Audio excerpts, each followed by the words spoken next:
Hi guys, welcome back to my YouTube channel. This is yet another episode of Life's Journey. Life's Journey is a place where we meet different people from different walks of life, where we interview them and just share a little bit of their story. And today we have a most wonderful lady and a woman from Okahandja. Miss Monica, please welcome to our YouTube channel. Thank you, Miss Memory. Miss Monica, on Life's Journey, we talk a lot about life, what we have gone through, the challenges we have faced, also our wins. I just wanted to know, growing up, how was your childhood? First tell us about yourself and then about your childhood. How was it? So much for this great opportunity. Like you stated, my name is Monica. My surname is Hawala. I'm 30 years old. My childhood. So I grew up as an orphan. My mom passed on when I was 3 years old and my dad when I was 12. So half of my life I spent it with my stepmother in Windhoek. I was born in Grootfontein, but I left Grootfontein at the age of 3. As soon as my mom passed on, I went to stay with my dad and my stepmother in Windhoek. And I spent most of my life in Windhoek with my stepmother. Then my dad passed on at 12. So when dad passed on, my big sister took me from Windhoek and brought me to Okahandja. That was 2005, if I remember correctly.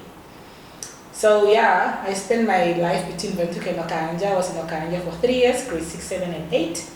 And then after that, I left for Windhoek again. So yeah, most of my life was spent between Windhoek and Okahandja. The educator that you are now, and you see the importance of a mother in the child's life. How was it growing up without a mother? Growing up without a biological mother came with its own emotional, physical, psychological, every other way that you can think of. It came with its own challenges. But I would also like to state that it actually built me and molded me into the person that I am at the moment, even though I really wished I could have been spending half of or most of my life with a biological mother. And then dad passed on also, so I just never understood why me. Yeah, I always had that question, why me? But as I went through life, I met Christ at a very tender age, which was at the age of 13, if I'm not mistaken. So I encountered God on a camp. We went on a school camp. I was schooling at Okahandja Primary School by then. We had camps that we used to call kinderkrans, if I'm not mistaken, something in that line. And I remember vividly how I was led to Christ at that age by Samantha Malensky and Willem Kluter. I'm still in touch with them. Samantha is an accountant now, a CA, a chartered accountant for that matter. And Willem Kluter works for the bank. Surprisingly, his two daughters are at our preschool, Providence Christian Academy. So those are the two people that played a major role in my Christian walk. They led me to Christ and I never looked back ever since. I think the void that I have been feeling as an orphan, God also came to fill it up very quickly. Yeah, so I would say from then on I was doing well, even though the thought of not having a mother also come back in then, up to now actually, because grief, we grieve differently and I can never say I will forget because that is impossible. This is part of who I am. It's my life story and there's no way I will forget that I don't have or don't deserve to have biological parents.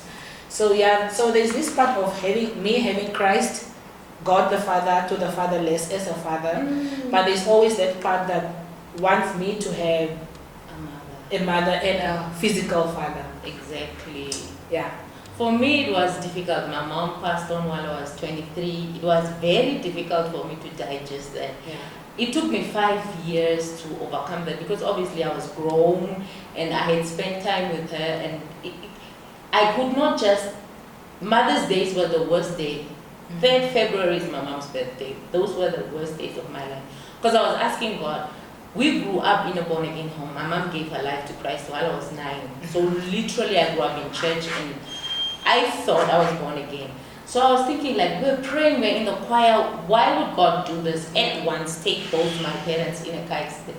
So I know how it feels to grow up without a mother. Now there are a lot of orphans out there, and because they feel pity on themselves, they drop out. What would you say to that person that would just drop out of school because simply of being an orphan?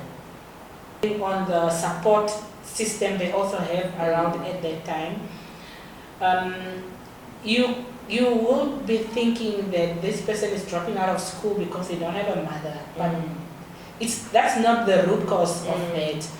How I encourage those that feel they can't go on and they can't make it because they don't have a physical mother, that they actually can.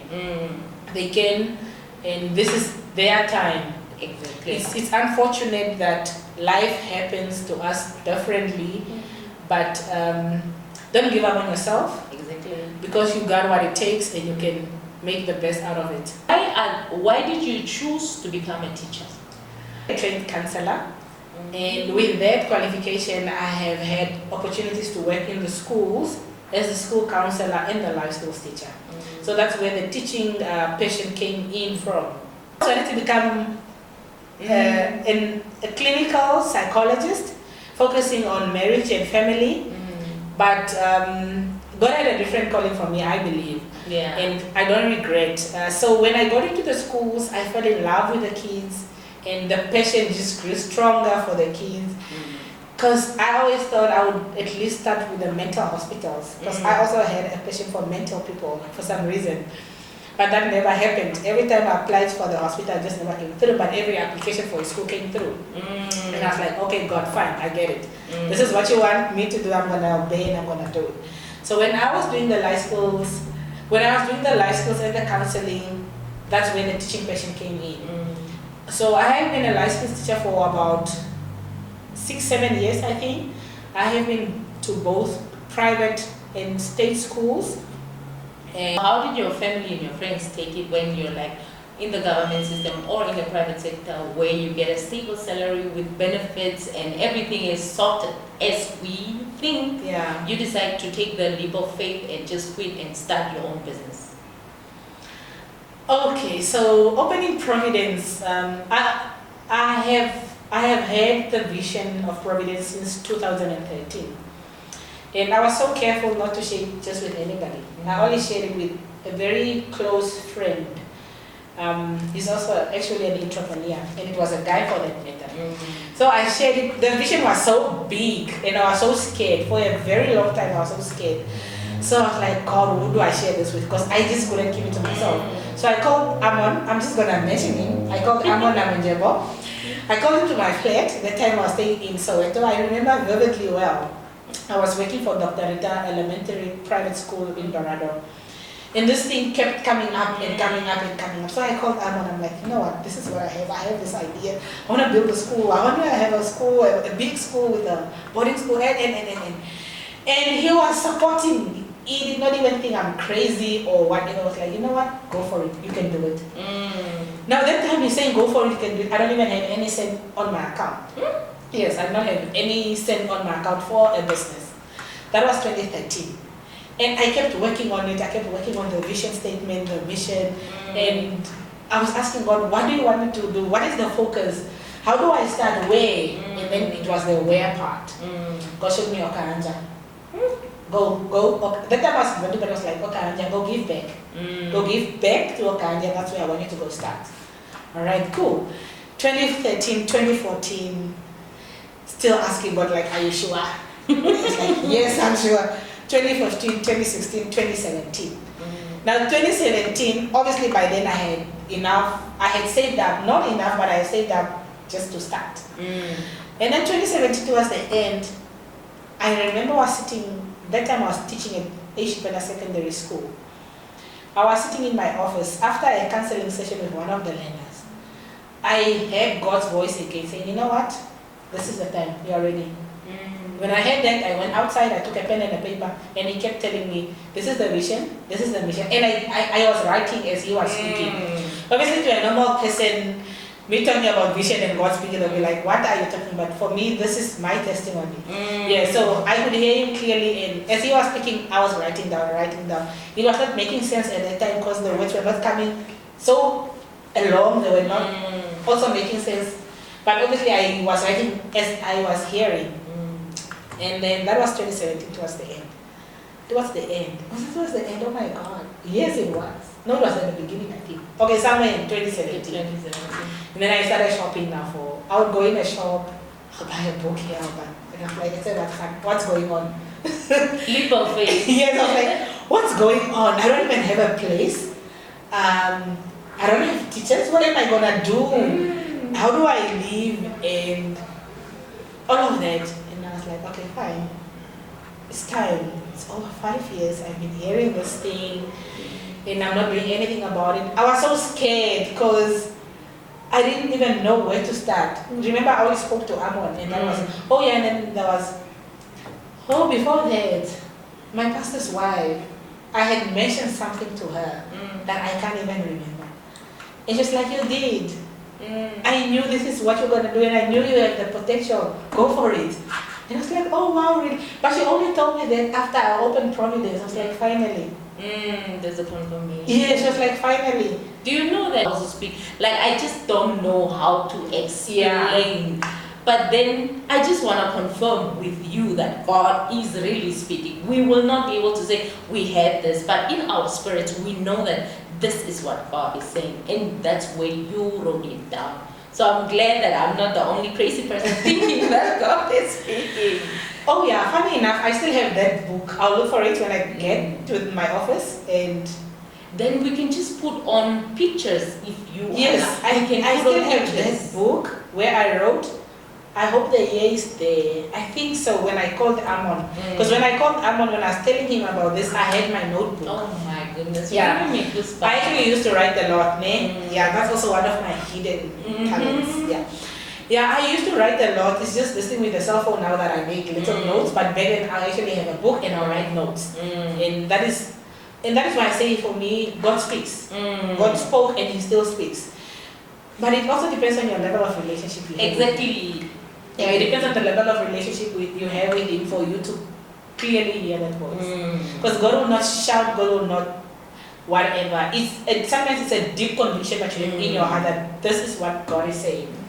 That is how God speaks. But that's the voice of God or your own voice or the enemy's voice. I don't know this. When I started this life journey, I didn't actually, because most of my content is faith-based. So I wanted to move away from that, and I just wanted to like talk in general. The first person I interviewed, it's a musician, and he's from Ochivarango, All-Star. He started speaking about God. And I was like, oh my goodness, I wanted to exclude God. Not like I did. I was just being strategic. You wanted to accommodate everyone. Yeah, but what about the Christians? Yes. If it's everyone. So I was just being strategic to pull other viewers also. Yeah. But then this guy started talking about God, and I was like, okay, God don't want me to exclude him in this thing. So everyone I literally interview tells me that they did life with God. Why did you choose to share your life with God? Why did I choose to share my life with God? Okay, like I said, I think growing up as an orphan, there was always a void. And for me, God filled it up perfectly. The boldness, the confidence, the courage that I get is coming from the Word. What He said about me. And that is how I look at myself. To somebody, to the secular world, it might come off sometimes as arrogance. Exactly. But for me, I strongly know what I carry, and that is the God of the universe. Amen. And that is where I get, really for me, there's no way I can talk about my life journey or providence without God. Impossible. There is just no way. Yeah. Like I said, I gave my life to Christ when I was grade 6, so I have known, the only thing I've known is God, God, God. If I don't have, God will provide. If I'm sick, God will heal. If I'm in need, He is there. You know. Yes, that's all I know. So yeah, it's God. I want to be created by God, and if we really have to talk about life's journey, there's no way we can omit God. And in life, we need God in our lives. Yes, I mean, I strongly believe that I am a creation of God. I'm created by God. Okay, another person will think there is no God, and that is okay for them. That's what they believe. But for me, that believes in God, I am manufactured by God, just like the age. What is success to me? At this point in time, success to me means giving the Namibian child a brighter future, giving the Namibian child the opportunity to be loved, to be taken care of, to be educated. That is success to me. Seeing the Namibian child become what they thought or what society thinks they can never become.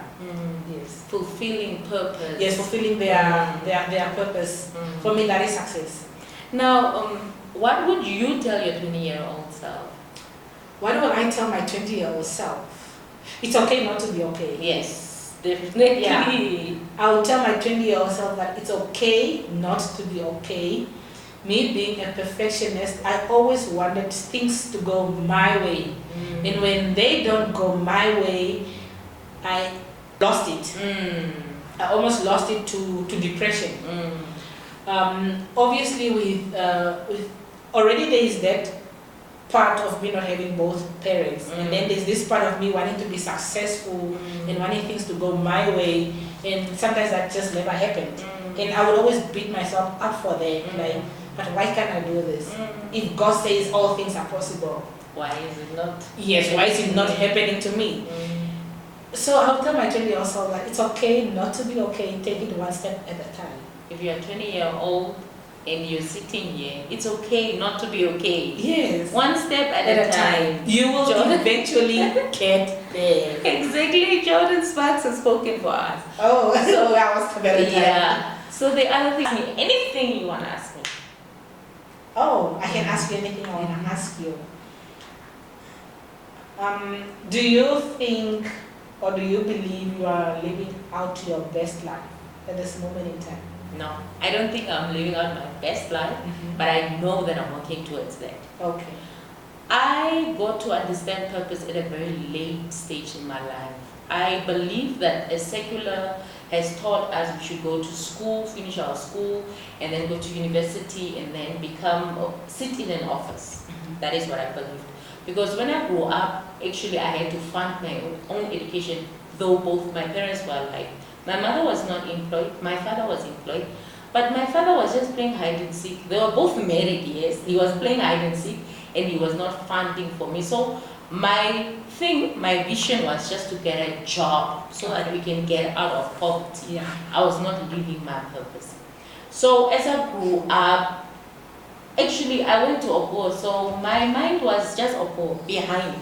So I was just getting this paycheck. Yes, I was saving, I was investing in real estate, but I was not thinking about purpose. When I came in Grootfontein, that's when I started thinking, my purpose, why am I on earth? Okay, I went to Rock Lodge. And then at that training, leadership training, that's where they talk about transformational leadership, purpose living. Why are you on earth? Yeah. That's when I started thinking. But why am I on earth? Am I on earth to just stand up, get children, go to work, get married? Is that where my life ends?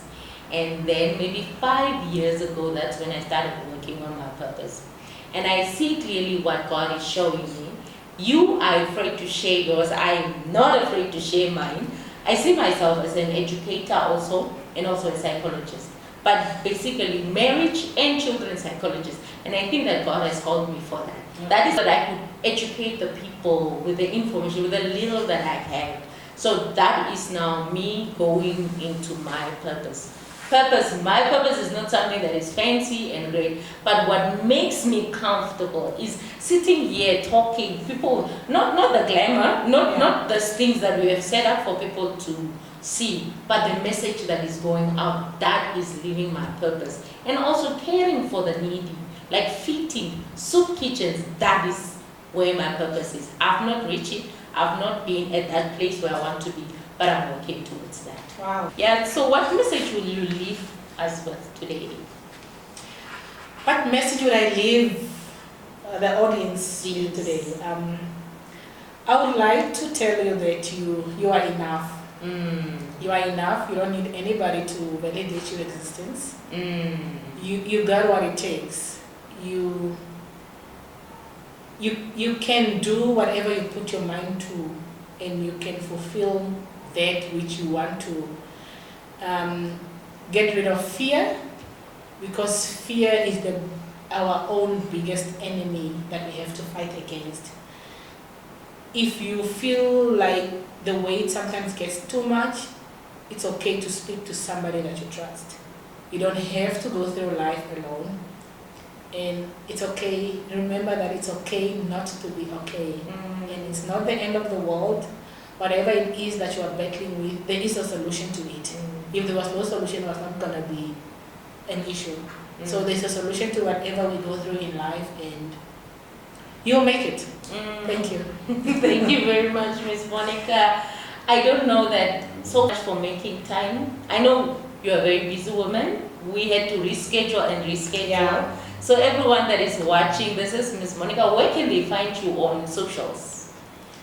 Okay, I'm not so much on social media these years anymore, since 5 years ago when we opened Providence. However, I am on Facebook as Princess Monica Hawala, and on Instagram also, Princess Monica Hawala.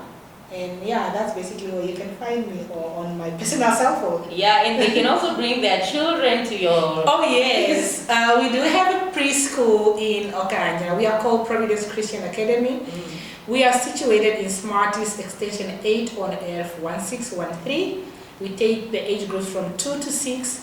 We are open from 6 to 6, and we also offer afternoon classes. So if you're in Okahandja, please reach out on 081-2116-957. I'm going to repeat, 081-2116-957. Thank you.